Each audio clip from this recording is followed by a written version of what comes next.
London. This is his first trip to Philippines, so we must welcome him to Philippines. Glad to have him here. And somehow he has got the impression, even though he's never been here before, but him and his group, so he manages global research and so forth for Jones Lang LaSalle. And despite never being here, and this is what I say, more and more people are talking about Philippines, and even people who've never been here before, or maybe knows a few Filipinos, but not much about the country, but has the impression that Philippines has emerged as now one of the top 30 in most attractive commercial real estate markets. So that's interesting. So he spent the past day or two touring around, so we'll be interested to hear what his impressions are so far. And be interested to hear why his group came to the conclusion that Philippines deserves to be among the top 30. We're right at the bottom, but that's okay because there's lots of movement for the way up. So when I talk to people in the region, and it's something that I think we all need to understand, is that more and more people are talking about Philippines as a future regional hub, or at least a regional operating headquarters for their organizations. Right now they're in Singapore and Hong Kong, of course, but these are two of the most expensive places on the planet to do business. And when you talk to these people, the regional guys, they'll tell you that the difficulty of doing business in some of these locations, and the cost for their own personal life and enjoyment of their life. Whereas in the Philippines, these days, there's still concerns and issues, but there's things to do that is fun. You can do business here, certainly. And on the weekend, yeah, you can have fun, you can do things, you can go to the beach, you can go to the restaurants over, and you can afford to do these things. So there's a lot of benefits here that we have to look at. So these companies are going to start moving here, so we need to all remember that and get ready for it. And real estate, of course, is the key, because we have to have really world-class real estate that really looks good and lives good, that needs to be integrated to the community. Carmi Palacox's group talked a lot about urban planning and how the communities have to be integrated with all the lifestyle things and so forth. So this is all what we're going to talk about today. So I'll introduce our first speaker, Jeremy Kelly, and he has a fantastic looking presentation that I would like to hear about how they do that. But anyway, welcome to the stage, Jeremy Kelly, Regional Director, Global Research for Jones Lang LaSalle. So glad to have you.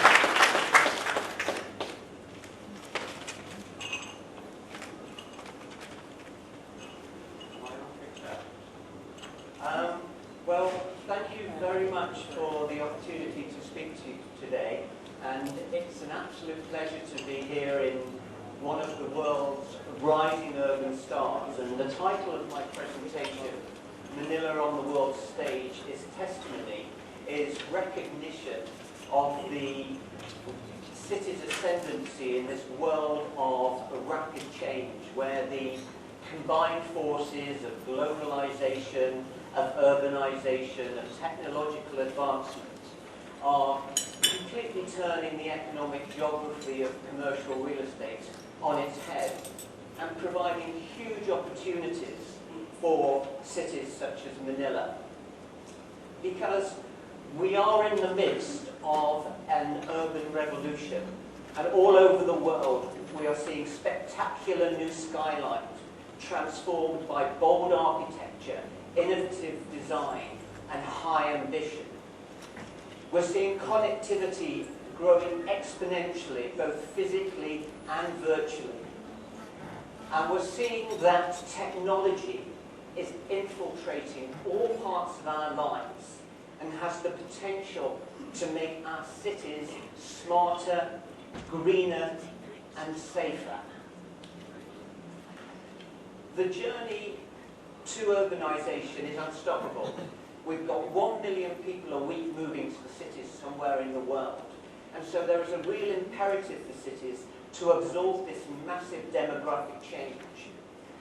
And so some cities are looking for aging independent societies. Others are looking for densification. Many cities that have the imperative of looking at higher, healthier, carbon-neutral environments.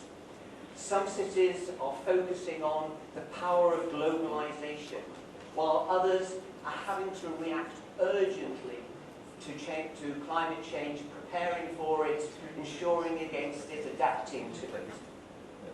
At some level, all cities are subject to the power of personality and the uncertainties relating to geopolitics. And in many cities, the reality will be is will not be able to keep up with this frenetic pace of urbanization in this new digital world. Yet the cities are the heartbeat of the world's economy. And the common denominator for all cities is this increasing recognition that everywhere they understand the need to be competitive, to attract and retain the best talent, to attract and retain corporations, and to attain brands and images. So just how significant these changes are can be shown by charting the past and future evolution of cities of the GDP hierarchy from the year 2000 right the way through to 2013. Now, I can't even see the names of those cities, but let me just show you the rising urban stars. So Shanghai, for example, and not surprisingly, moving from 30th up to 3rd position by 2030. Shenzhen leapfrogging from 23 up to 8th. Istanbul, 29th to moving up to 19th. And Manila, in blue, firmly amongst these rising urban stars. Appearing as one of the world's 30 largest cities in 2010, now ranking in the mid-20s, and set to rise to 18th place by 2030. Sitting alongside emerging cities like Istanbul and Mexico City, as well as dynamic cities like Houston and Hong Kong. I mean, this is a very compelling backdrop to the future of the real estate market in Manila. Because just as I said cities are the heartbeat of the world, then land and real estate are the heartbeat of cities. And our mantra at JLL is that city is a contributor to city success and not just a consequence of it. By delivering the sort of smart and productive buildings that businesses and talent are demanding, by creating a sense of place and of vibrancy, and vitally providing the kind of affordable and accessible housing that is the very hallmark of a successful city that attracts talent and business. So my presentation today, Manila on the World Stage, really explores Manila's rising position in that global hierarchy of cities, taken through the lens of JLL as international real estate advisors. So in this new world, how can Manila secure its position at the top table? What does success look like, and how are other cities dealing with the competing aims of growth versus resilience, attracting international investment whilst at the same time developing its own indigenous industries and entrepreneurs, as well as creating a sense of community, cultural assets, and a global personality. So analysing and predicting cities' performance is in the DNA of JLL, and it's been a core part of our research for over a decade now as part of our Cities Research Centre, which aims to revisualise and look at cities from a real estate perspective in a different way. And so our objective is to make sense of this increasingly complex world of business and real estate from a real estate perspective, and to contribute to what is an increasingly vocal debate, a vocal conversation about urban futures. So what we've done is we've defined our geography of commerce, our global 300 cities. These are our most important cities that account for a staggering 40% of the world's GDP. Create them as a series of bubbles where the size of the bubble is proportionate to the particular attribute, and then start to animate them. And you can watch how Manila in red is jostling and competing for attention and position in the global hierarchy across a range of different variables. I mean, it's a fun perspective, but more seriously and more appealing from, I think, the audience positions today, is that what our analysis does is to highlight how urbanization and this globalization trend with a pinch of technology is boosting the potential of an elite group of cities, our global 30 cities, that have this compelling cocktail of economic scale, of global connectivity, of increasing corporate presence, to provide them as a key competitive advantage in this new world order. Where's Manila here? Well, it has joined the group for the first time this year, moving from 37th position back in 2013 to join the elite cities in 30th today, demonstrating Manila's growing level of commercial appeal and reflecting very much the direction of travel, the forward momentum of the Manila economy and the real estate market. Because a key feature of a successful city is about sustainable momentum, about adaptability, and about, crucially, being able to reinvent itself to each new wave of global innovation and global change. And Manila certainly does have significant tailwinds. What this chart does here is to look at economic growth, which is on the vertical axis, compared with momentum, the degree with which economic growth is accelerating or decelerating over a 10-year period. And what it does show is Manila to be in that sweet spot of growth and momentum, reaping the benefits of macroeconomic reforms, improving macro fundamentals, global specialization, which I think is key, and investment grade rating. And so Manila is in that same growth club as other key rising urban stars, such as Istanbul, such as Mexico City, such as Jakarta, but also, crucially, cities that have got that technology card, like San Francisco, Austin, Texas, Taipei, Singapore, and London. And so it's not just JLL that are tipping our hat to the success and momentum of Manila. There are over 200 indices out there that now measure city competitiveness. Anything from that measures quality of life right the way through to the power of a particular city. And if we look at Manila in a number of those indices, Manila is making steady progress up a variety of different indices. And here I just show two. On the well-respected A.T. Kearney's Global Cities Index, Manila is second only to Jakarta in its emerging cities sub-index. And I think it goes without saying that Manila has cemented its position as one of the world's most important destinations for outsourcing functions. And according to Tholon's, again, well-respected top outsourcing destinations index, Manila is second only to Bangalore and ahead of other Indian cities. Adding to that momentum is that Manila is building its real estate infrastructure as it grows into its new skin as a global hub of both business and technology. And so what I'm showing here is office stock growth over this year and next year as a proportion of the existing inventory.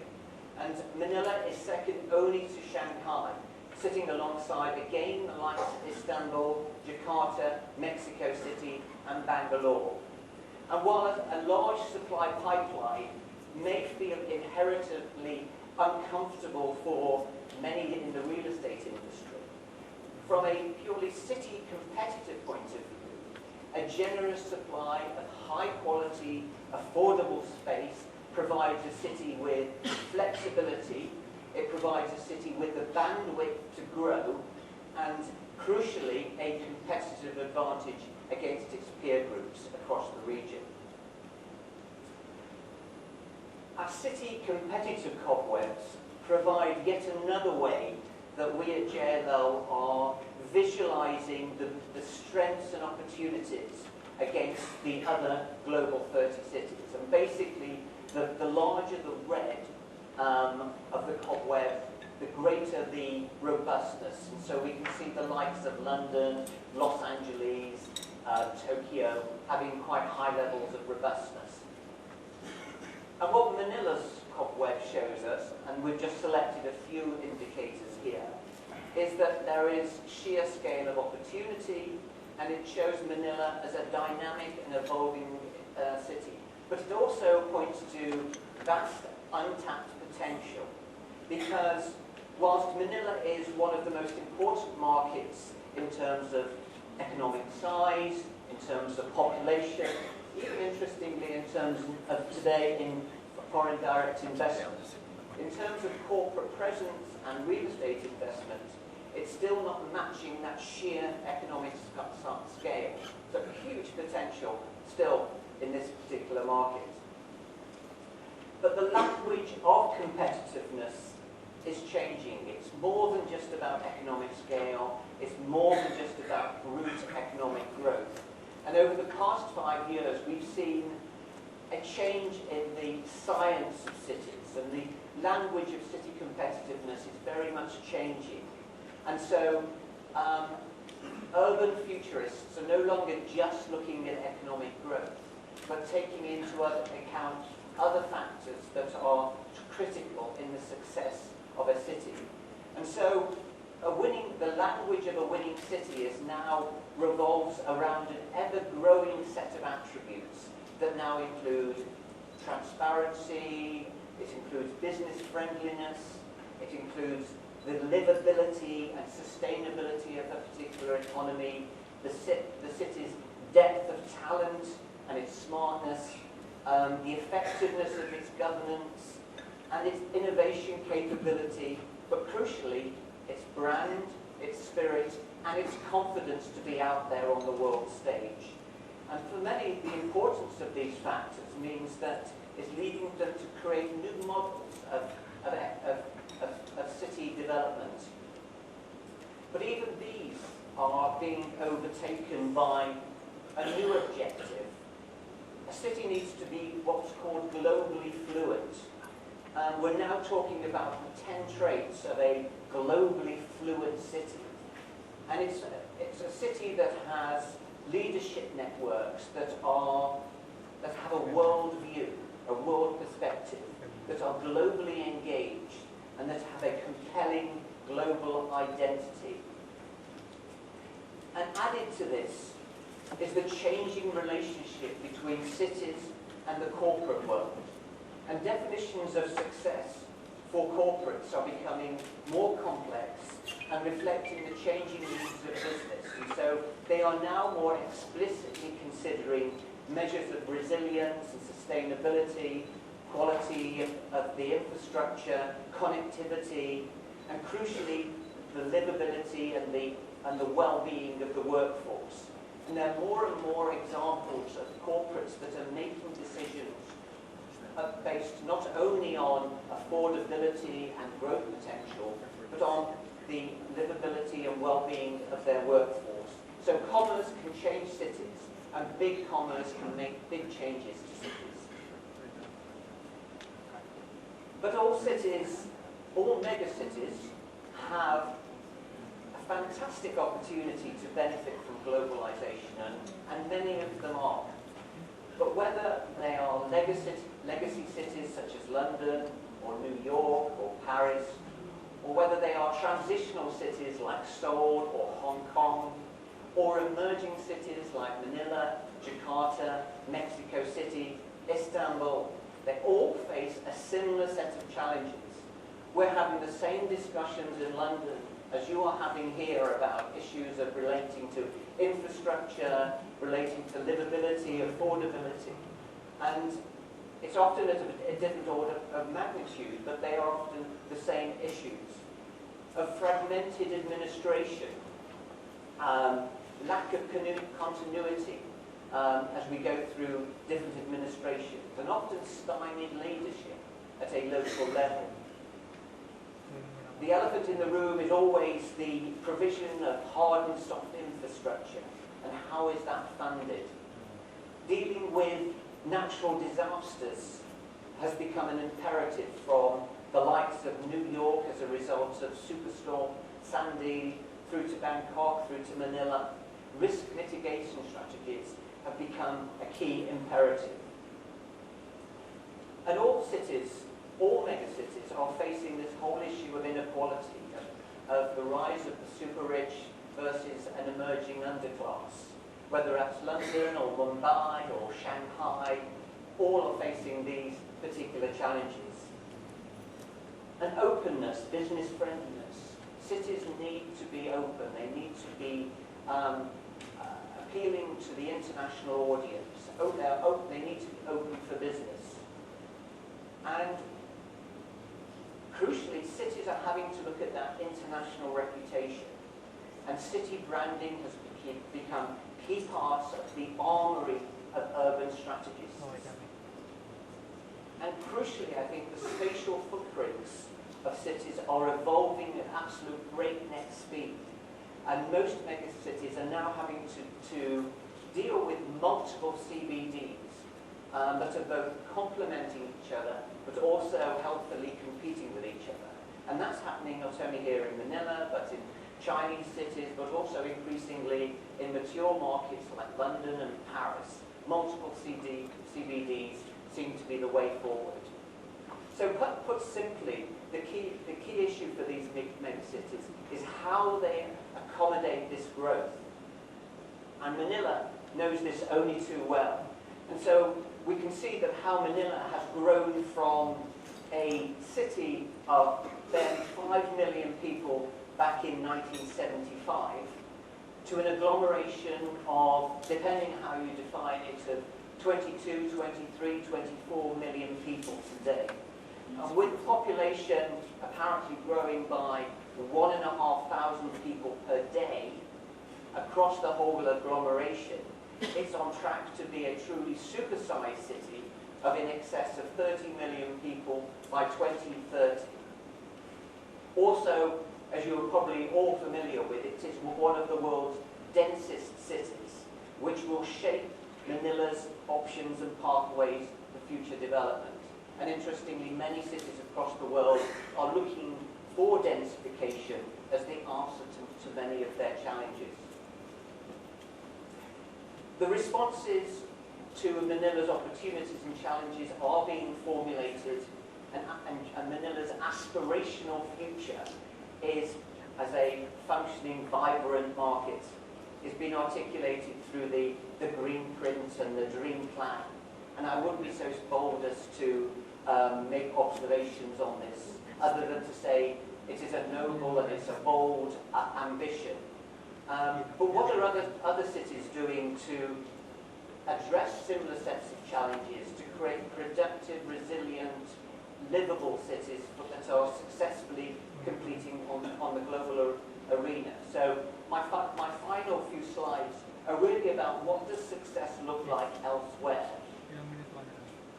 First, we are in the age of the city mayor. The power of charismatic, far-sighted and single-minded city leaders proving time and time again to be a catalyst for city success. And so city mayors by necessity need to be practical, they need to be pragmatic, they are inevitably closer to the problems and having to get things done on a practical basis. And so we've seen the likes of New York and London, Singapore and Dubai flourishing, all being reinvented on the back of successful and dynamic and charismatic city leaders with a world view. And several mayors in Latin America, for example, from Medellin to Bogota to Curitiba, have been the poster boys of successfully transforming cities that were in pretty bad shape at one point in time. And so we really are seeing evidence of a power shift away from national governments towards city mayors and city leaders that traditionally don't always have the baggage that national governments particularly hold. The ability to push through citywide strategic plans often depend on the personalities of leaders.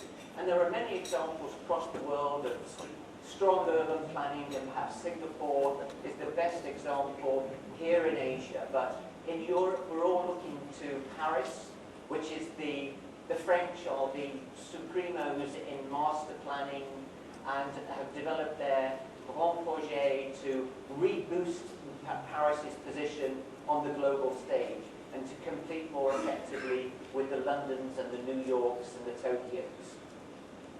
And strong planning provides a sense of stability and continuity that is attractive to corporations and to capital. However, it also needs to be balanced against with organic growth. Over-planned cities lack a soul, and so cities still need to have a bit of chaos, a bit of energy, a bit of dynamism that can often be stifled by very robust and disciplined planning. And crucially, the implementation and funding of infrastructure is the key issue that is exercising every megacity across the globe. Traditional sources of financing from central governments has generally been diminishing, and so cities are having to be more innovative in funding their infrastructure. So tax increment financing, other land value capturing measures have been crucial from Hong Kong through to London to New York in financing infrastructure development. Or green city bonds in Joburg and Gothenburg have funded resilience strategies. And so cities are increasingly need to look into the private sector expertise, private sector investment beyond their domestic market to look for additional funds. And some of the most savvy city governments are working very closely with businesses, which comes just at the time when corporations are reassessing their relationships with cities. And so we have the likes of Siemens and Cisco and IBM that are pioneers in their engagement with city governments, very much getting into bed with many city governments and leading the charge in this relationship between corporations and city governments. So that we're now talking about what's called the collaborative city. Cities where there is this tripartite cooperation and relationship between the city governments, between the major corporations, and between the landlords and investors for the greater good of the city.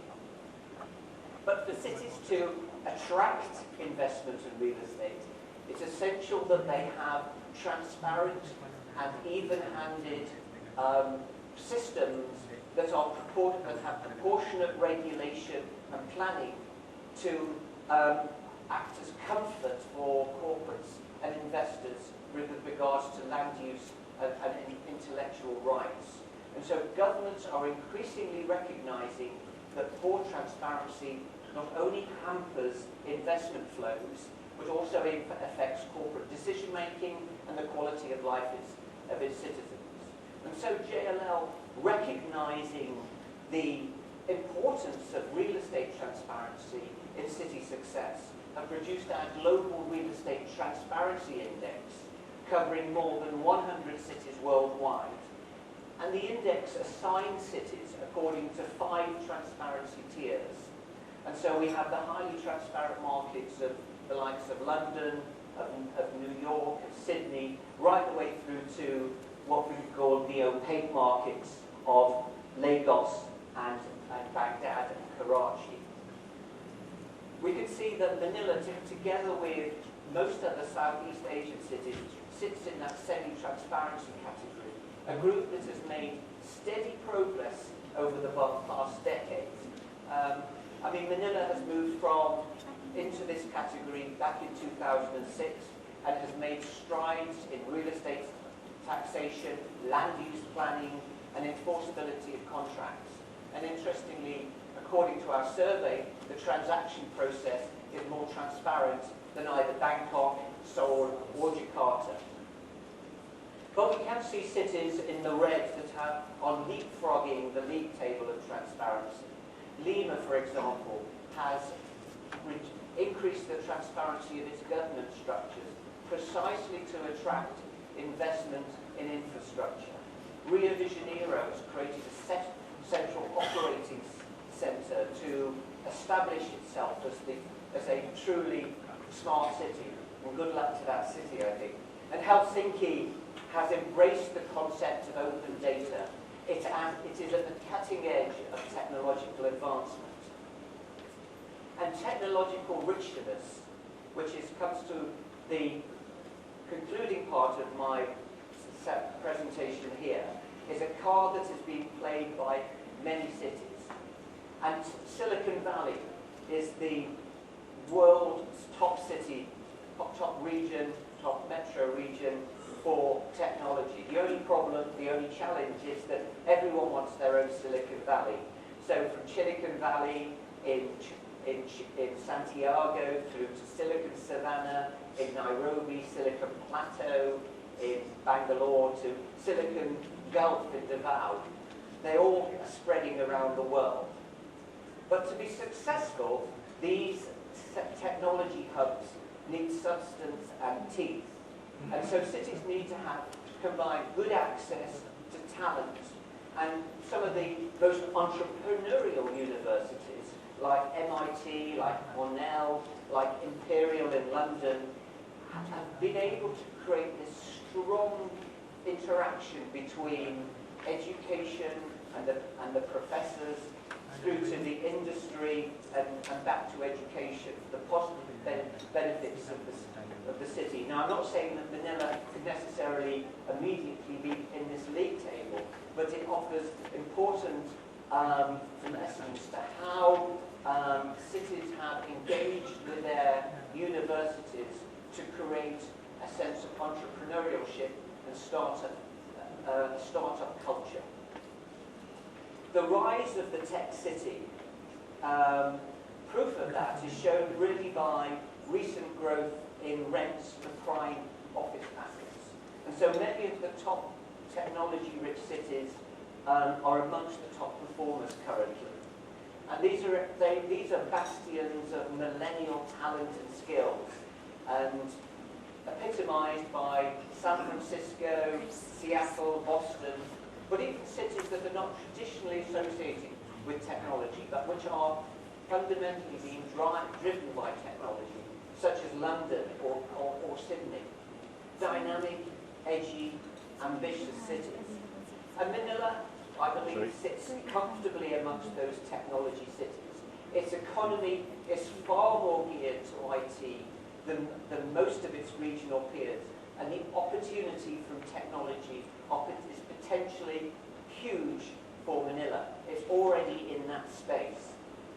And many of the tech-rich cities will continue to lead the league table of rent and absorption during 2015.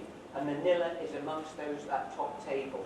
But technology can also be disruptive, and even such tech-savvy cities need to continue to reinvent themselves to this ever-changing world of technological advancement.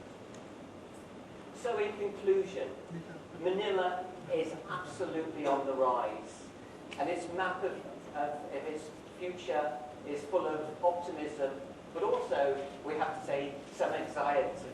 I mean, as businesses globalize and expand, cities such as Manila have this absolutely amazing opportunity to prove that they can create and leverage this forward momentum, which is oh so critical for a successful city. Corporate occupiers are drawn to cities that have new ideas, that have new strengths, and that are creating the new jobs for the 21st century, and that are competitive and that are resilient. Because quite simply, the choices that people have, the choices that corporates have, is increasing exponentially. And so Manila needs to assert its position more forcibly on the international stage. It needs to boast about its strengths. It needs to celebrate and recognize its uniqueness. And it almost needs to develop its own foreign policy, its own business policy to be out there on the world stage, which it already is. It's on the international radar. And with a few tweaks, you imagine what Manila could be in the future. Cities are striving for quality of talent, for quality of urban fabric, and the millennials, of which there are oh so many in Manila, are needing new things, new cooler things in their properties. And so, as I mentioned earlier, real estate will play a key role in Manila's future success and will be a driver, not just a consequence of its success. And we hope very much that JLL will be part of that journey, and the discussions today will embrace that agenda. So thank you very much for that rapid canter through our city's research and Manila's position on the world stage. Thank you. Superb. I tell you, the superb look